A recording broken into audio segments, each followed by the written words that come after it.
Oi, gente. Colofé, Mucuyu, Mutumbá, Ore, Saravá e toda a saudação de respeito a nós, povos de matriz africana. Eu hoje trago um assunto que eu peço uma atenção especial de vocês e se você tem esse problema, eu te convido a ir comigo até o final do vídeo, porque é um assunto extremamente polêmico, acho que um dos mais polêmicos aqui no canal que eu vou tratar. A gente vai falar hoje de mau relacionamento com os pais, mau relacionamento com mãe, com pai carnal, madrasta, enfim, pessoas que nos criaram. Para a gente começar esse assunto, a gente tem que lembrar que a gente não pode carregar a culpa de não ser o filho igual o filho da Maria. E a gente não pode carregar a culpa e a cobrança de ter uma mãe igual ou diferente, né? Ter uma mãe diferente da mãe do João. Como é que tudo isso começa? Gente, pensando numa população anterior, onde a maioria dos seus pais e mães que moravam no interior migravam seus filhos para cidades grandes, para casa de tias e tios e parentes, para que eles pudessem ter uma melhor localidade profissional, a gente vai encontrar nessa migração o começo dessa história toda quando nossos pais, nossas mães se casaram também por vínculos de liberdade. Afinal, você só poderia ter um lar, você só poderia exercer um poder próprio sobre a sua vida quando você tivesse na sua mão o domínio do segredo da sua independência. Então, pela educação passada, você precisava se esforçar, trabalhar, repor à sua família as condições financeiras e capitais que ela não tinha, e tão logo você conseguisse se casar, você conseguiria a tão famosa independência. E nisso ninguém pensa no seguinte fator: não há legalidade de ter que haver uma obrigatoriedade de afinidade com pai e mãe. Mas nossa, Doté, como é que você está falando que a gente não pode ter afinidade com pai e mãe se é uma coisa sagrada e correta? Sagrado e correto estão o respeito, a sustentabilidade, o relacionamento de preocupação, porém a afinidade é uma coisa que se cria de acordo com o tempo ou ela se constrói, em particular, de um para outro. Mas a gente voltando ao assunto, em sua maioria, os filhos eles foram educados por suas mães. Nós viemos de uma criação onde papai saía para trabalhar, mamãe ficava em casa, às vezes executava algum tipo de serviço, algum tipo de trabalho para ajudar na renda da casa, fora a economia do lar que ela já fazia, mas foi dado à mulher a obrigatoriedade de educação e criação do filho. Tão logo a mulher, ela para se tornar mãe, ela precisou casar. Tão logo se casou, demonstrou a independência aos seus pais, mas já vem a seguinte cobrança: quando vai ser dado um neto? E no projeto de ser mãe, a mulher, ela abandona os seus sonhos. Se a mulher ia se tornar costureira, professora, atriz, cantora, seja a profissão que ela escolhesse, ela abandonou esse sonho em prol daqueles 9 meses sagrados de carregar um bebezinho na barriga. O pai não. O pai continuou estudando, se formando, trabalhando, prosperando e crescendo. Quando o bebê nasce, gente, a brincadeira ela começa do nascimento até os 10, 12 anos de idade. Essa dependência mútua do bebê pela mãe, gravem essa palavra, dependência mútua, e gravem também expectativas do filho para a mãe. A gente vai falar um pouquinho lá na frente. Então essa mãe, ao ter o bebê, é do instinto animal que nós herdamos, providenciar alimento, providenciar proteção. Os instintos animais, nós só não herdamos até porque eles não têm o erro, a trairagem, a traição e a formação de conluio contra o próximo. O animal sempre tem um instinto de defesa, de cuidado. Então é do instinto animal, do animal ser humano, que a mãe proteja, afinal, aquele bebê é um projeto, ou faz parte de um projeto começado lá atrás, chamado independência. Porém, aquela mulher ela abandonou seus sonhos. Por consequência, quando chega a maturidade da criança, onde ela começa a encontrar os primeiros problemas com a mãe, os primeiros contrastes, as famosas malcriações, é porque a criança está se descobrindo um ser individual que vai fugir às expectativas do que a mãe planejou para ela, até mesmo porque quando mãe é filho, eles nunca são isso com liberdade. A mãe é mãe porque se tornou cativa de um sentimento, porque gerou uma vida, se responsabilizou por ela e almeja que essa vida seja devolvida para ela em forma lapidada como um diamante. E o diamante é lapidado na pressão. O filho, por consequência, encontra na mãe o seu primeiro amor. seu primeiro toque, todas as relações de sentimento e de organismo de sentimento estão localizadas na mãe. Ao pai fica depositado a esperança do que há de vir, e ao pai fica depositado também a obrigatoriedade de sustento. Então, quando essa mãe começa a ter desse filho a devolutiva desse filho com independência, começam as tão famosas frustrações. Passada a fase da pré-adolescência, automaticamente vai entrar a fase da juventude, da puberdade, e ali o problema se instala.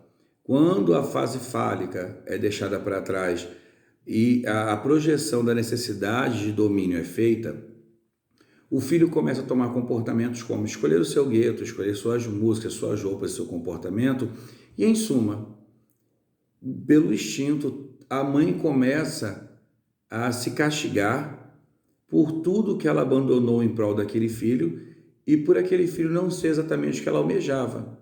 E nesse mesmo momento, o filho também, que não é livre, a mãe não é livre por ser mãe, e o filho não é livre por ser filho. Ambos se obrigam ao que o capital ordena que seja, crescer, multiplicar. Afinal, crescimento e multiplicação gera renda e devolução. Então, a gente vindo de uma situação como essa, é muito normal que os filhos não sejam livres, não possam escolher, afinal, eles são pertencentes a uma mãe. Mas quando começa a idade da independência, a idade da maturidade, quando aquele filho entende que ele pode ser e acontecer, e aquele filho começa a crescer e a prosperar ou a ter a individualidade dele de pensamento, automaticamente aquela mãe bate de frente. Da mesma forma com a qual o filho que cresceu observando uma mãe cozinheira, uma mãe costureira, uma mãe bem arrumada, mais à frente, quando aquela mãe começa a deixar aqueles propósitos de lado, o filho também se questiona do valor de atenção daquela mãe, mas ele não pensa no quanto ela abandonou. Mas, pois bem, o grande fator é que, hoje em dia, em 70%, as mães olham para os seus filhos e encontram ali a devolutiva da sua forma de desistência de vida. Então, quando uma mãe enxerga que o filho tem a possibilidade de dormir até tarde, de ir ao baile funk, de dançar, de namorar 3, 4, 5 pessoas, de ter liberdade sexual e de ter liberdade de expressão, ela vai, de certa forma, ter um experimento negativo e ver que aquele filho está tendo chances que ela não teve. Por consequência, ela se libertou para ser alguém, investiu no projeto dessa criança e automaticamente ela vai começar a questionar aquele filho por todo o investimento que ela teve. Mas daí, Doté, essa mãe não se torna egoísta? Não. É instintivo. O instinto começa a mostrar àquela mãe que ela poderia ter sido livre, ela poderia ter se libertado, ela poderia não ter seguido um parâmetro de sociedade e ela poderia ter tudo o que ela almejava daquele filho, como aquele filho está tendo, sem ter a desistência do seu eu. E em subsequência também, nós temos as mães que quando encontram a maturidade do filho, encontram ali o ponto de liberdade, o verdadeiro cresceu, se vira sozinho, não precisa chorar para se alimentar, está na hora dele se virar sozinho, minha parte eu já fiz. Quando chega essas duas épocas, gente, é muito complicado porque a gente começa a voltar ao passado e atribuir culpas. E atribuir culpas torna muito pesado o relacionamento. É muito complicado quando a gente entende que a mãe não é o que a gente quer ou que a mãe não faz o que a gente gosta que ela fizesse. Da mesma forma como a mãe olha para o filho e não vê no filho metade das coisas que levaram a ela a escolher ser mãe. Pois bem, quando a gente volta ao passado e torna esse relacionamento muito pesado, o primeiro ponto de vista é entender: tenho ou não tenho afinidade com os meus pais? Isso fora o respeito, a gratidão e a devolutiva. Tendo ou não afinidade, a primeira questão, ao invés de forçar uma barra, ao invés do filho tentar forçar a barra para a mãe ouvir o funk que ele gosta, o forró, ao invés da mãe tentar forçar a barra para que o filho vá à igreja ou se comporte com roupas menos obscenas, a primeira palavra que deveria ser falada seria a necessidade de aceitação. O filho chegar à mãe e dizer o que agrada ou desagrada nela, e a mãe dizer a ele o que desagrada nele também. Mas em ambas posições, todos serem livres para a escolha e para exercer, de certa forma, a conduta da sua vida e da sua escolha. E é nesse exato fator que entra a espiritualidade na vida. Mães recorrem a igrejas, a barracões, a centros espíritas e em inúmeros locais para buscar que o filho se religue ou coligue ao sistema familiar. Filhos buscam caminhos de espiritualidade para poderem entender essa essência, atribuindo a si próprio culpas, negatividades, porque por não trabalhar não consigo dar à minha mãe o que ela merece. Por não ser o que ela gostaria que eu fosse, não consigo dar a ela uma nora, uma família completa. A mãe, por sua vez, enxerga essas probabilidades como fatores diferentes de uma conduta. Mas quando eles procuram a espiritualidade para essa cura, só vai ter uma boa conduta espiritual quando a gente chega ao pensamento linear. Relacionamento com o pai, pai criador, pai Deus, pai orixá, pai de santo.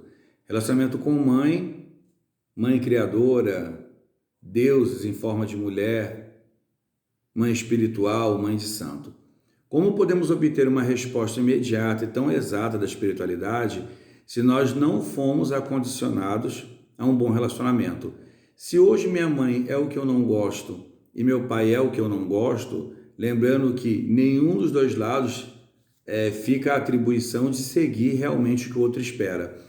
Como eu posso ter afinidade com um novo ser que vai me governar, que vai me dizer que eu tenho que abandonar fatores, que talvez não me aceite, porque na filosofia evangélica Deus ampara a todos, Jesus salva, mas o dogma exige um comportamento diferenciado.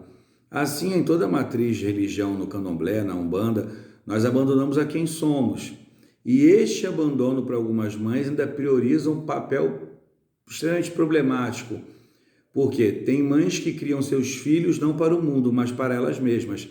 Tem mães que, porque se doaram aos filhos, imaginam que esses filhos futuramente serão suas bengalas. E não estão erradas, afinal elas construíram aquele ser com amor. Aquele foi o projeto maior de vida. Porém, a partir do momento que alguém tira da mãe a conduta de liderança, e ninguém tira isso, a gente somente ajuda, você torna-se o maior acusador dos seus erros de educação e, em contrapartida, torna-se muito mais inimigo do que amigo. Afinal, você está conduzindo um novo ser para um novo caminho, desvirtuando ou retirando esse ser de um caminho normativo que aquela mulher construiu. Pois bem, nesses inúmeros projetos de vida aí, o pior projeto que nós deveríamos pensar já de antemão é no luto. É muito normativo que no luto, na morte de pais e mães, nós nos coloquemos mensurando, calculando o que fizemos ou não. Muito interessante é criar o luto ainda em vida. Crie o luto, vele por tudo aquilo que a sua mãe faz e você não gosta. Mãe, vele por tudo aquilo que o filho faz e você não gosta. Às vezes, no embate, não vale a pena o debate, um lado tem que ceder. E ao ceder, muito mais ceder é reconhecer. E entre alguns exemplos, eu vou dar exemplos pequenos de coisas que eu venho estudando e vendo, que são extremamente importantes. Às vezes um filho reza até pela morte da mãe, mas ele não reza pela morte dela. Ele reza para a morte daquele ser que ela não almejou. Porque a criança constrói a mãe na sua infância. Quando ela leva o lanchinho para o colégio, quando a roupinha vai cheirosinha, as tão famosas frases: Joãozinho, que cabelo bonito, Mariazinha, que saia bem passada, olha que letra caprichosa, nossa, que lanchinho gostoso. E às vezes os professores não se lembram de lembrar aos filhos que a rotatividade de uma mulher dentro do lar é extremamente complicada. Em alguns casos, só o fator da mãe sair de casa mal arrumada para uma reunião, de uma criança que espera e vê a mãe como rainha totalitária, cria na criança um mecanismo de ingratidão. Nossa, eu a amo tanto e ela veio mal arrumada à reunião de pais no meu colégio. E ainda mais se nessa reunião de pais houver alguma crítica a essa criança. Então, além do envergonhamento pelo ato que ela fez, ela vai carregar o peso da mãe estar mal vestida ou não estar condizente como ele almeja. Se nós criamos e co-criamos uma imagem de super-heróis, Então nós nos habituamos a obrigar pais e mães, sejam eles espirituais ou carnais, a serem um tudo, a serem um porto seguro das nossas expectativas. E na palavra expectativa, eu acabo quebrando mais a cara, porque se eu, na minha autonomia, sou uma criança capeta ou uma criança agitada, eu vou cair, me quebrar, aquela mãe vai ter a segurança de que eu vou me acidentar, mas eu vou voltar à atividade de correr porque é da minha natureza. Então, se aquela mãe que viu a criança cair, arranhar o joelhinho e não tomou uma atitude maior, porque sabe que a criança vai continuar, infelizmente, se a mãe não o posicionar, porque a educação é dada de conscientização, quando crescer, aquele simples fato de ter se machucado e não ter tido socorro, vai levar essa criança a penalizar essa mãe por um abandono. E entre outros múltiplos enormes fatores. Crianças que são sensualizadas, que a partir dos 12, 13, 14 anos já buscam a carência afetiva do pai no namoradinho, e sempre são namoradinhos mais velhos, e têm ali experiências sexuais e se sentem fragilizadas porque a experiência sexual ela é única e nem sempre ela é agradável, vão penalizar a mãe pelo medo. Então, em todas as formas de fragilidade, o ser humano penaliza a mãe.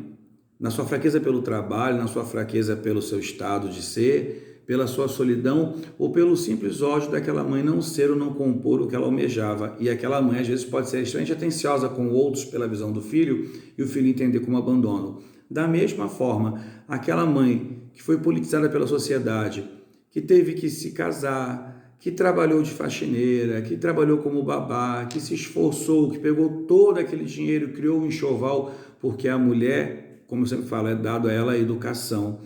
O amor é ensinado pela mulher. Então, quando eu passo o dia inteiro dentro de casa, ou quando eu volto do colégio, para ser alimentado, ser banhado, ser educado por essa mulher, e quando criança eu não vou entender o nível de estresse, e aquela mulher descarrega, logo em seguida da minha chegada, a sua impaciência, eu começo a penalizá-la para o resto da minha vida como uma pessoa que não me deu o verdadeiro trato, mas também não foi calculado pelo filho a barriga e os seus esforços. Pois bem, se a gente tem mau relacionamento com pai e mãe, primeira questão, reconheça a causa. Se reconhecer que no fundo da sua causa, a sua mãe não é o que te agrada, nem seu pai é o que te agrada, tenha a dignidade de chegar para os dois e agradecer pelo que você é, mas primordialmente dizer que vai manter uma distância, porque nós nos aproximamos do que nos agrada e infelizmente o que nos agrada é muito parecido com a gente. Filhos e mães que têm muitos contrastes, muitos embates, em geral são extremamente parecidos. Eles tentam galgar para ganhar espaço. A partir do momento que você reconheceu que você não tem afinidade, proporciona um relacionamento de extremo respeito e mesmo quando esse relacionamento chegar ao desequilíbrio, tente achar a base do que lhe incomoda, do que você está vendo que lhe fere. E entenda talvez o que a ferramenta que está lhe ferindo, na verdade, é uma bengala emocional. Hoje é muito normal que muitas mães tenham facilidade de acúmulo, de histeria, de solidão, de desânimo e de relaxamento. Mas na verdade não são essas versões. Uma mulher que hoje se predispõe a não arrumar uma casa, ela não é mais porca. Ela simplesmente encontrou a veracidade do ceder. Portanto, o mau relacionamento com pai e mãe, ele começa a acontecer quando você não consegue identificar que as suas frustrações estão sendo colocadas nos seus pais. E os pais também, quando as frustrações deles são colocadas em nós. Porque, na verdade, o sistema de educação ele é repetitivo e acomodado. Nós vivemos um sistema de educação ainda que nós somos criados para parir, para consumir e, além de consumir, para projetar e gerar lucro a um sistema capitalista. Então, eu tenho que namorar, noivar, fazer festa, almoço de noivado, casar, festa de casamento, ter lua de mel. Eu preciso ter uma visão capitalista. E, em muito, quando esse filho não vai ter essa visão capitalista porque ele não está a fim de construir ou projetar, a mãe vai cobrá-lo porque ele vai estar em débito com ela. E em algumas sequências, quando a mãe empurra o filho para fora do ninho para que ele seja alguém, esse filho vai penalizar a mãe porque ele espera que desde novo, em sua dependência emocional e na sua imaturidade, ele entende que ela é responsável por ele. Então ele não construiu o seu segredo, ele não construiu sua individualidade. automaticamente ele vai culpá-la por expulsá-lo dali, tornando-se um dependente afetivo ou um estelionatário emocional. Portanto, o que eu quero que vocês entendam é que o relacionamento emocional, a dificuldade do relacionamento está constituída numa maturidade, numa imaturidade. Não julgue seu pai e mãe por atitudes, afinal eles são frutos de uma educação um dia já feitos. Mães e pais, não julguem seus filhos pelas escolhas. Nós erramos quando nós vamos dizer o não no lugar do filho, quando é obrigação dele falar o seu não. O filho tem que passar pelo corte de uma lâmina para ele saber o quanto dói, o quanto vai demorar a cicatrizar, mesmo quando cicatrizado, aquela cicatriz vai fazer ele entender que ele passou por aquilo por uma escolha. Assim também são nossos pais. Eles precisam ter a liberdade de recompor a todos os sonhos que foram abandonados pelo simples fato de serem pais. É o que eu sempre repito. Mãe nunca é livre sendo mãe. Pai nunca é livre sendo pai. Nós não podemos esperar a hora do luto para recompormos isso, porque vai fazer falta. A falta do reconhecimento e a falta da estatística de lidar com a realidade. Filhos, façam o seu luto diário, sua entrevista diária. Façam que a mãe de vocês entendam que vocês não serão culpados por não serem igual ao filho da Maria e do João. Vocês podem amar de forma indistinta e diferente.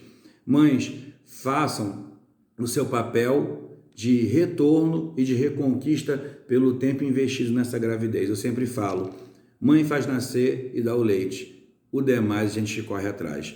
Eu espero que eu possa, através dessa palestra, ter elucidado um assunto que ele é bem gigantesco. Eu tentei não pegar muitas lacunas, muitos leques, para a gente não se embolar. Mas, entre tudo, gente, o que é mais importante é não jogar as expectativas de uma vida sobre o Criador ou sobre a criatura. Afinal, a gente está aí numa longa linha de aprendizado e só aprende sobre o outro quem tem o pleno domínio de si mesmo. Um grande beijo, um colofé, um cuiú, um saravá, orê. Até um próximo encontro e que um pouquinho desse trabalho que eu faço possa levar luz, alegria e vida a cada um de vocês que estão do outro ladinho da tela, tá bom? Beijão, até uma próxima.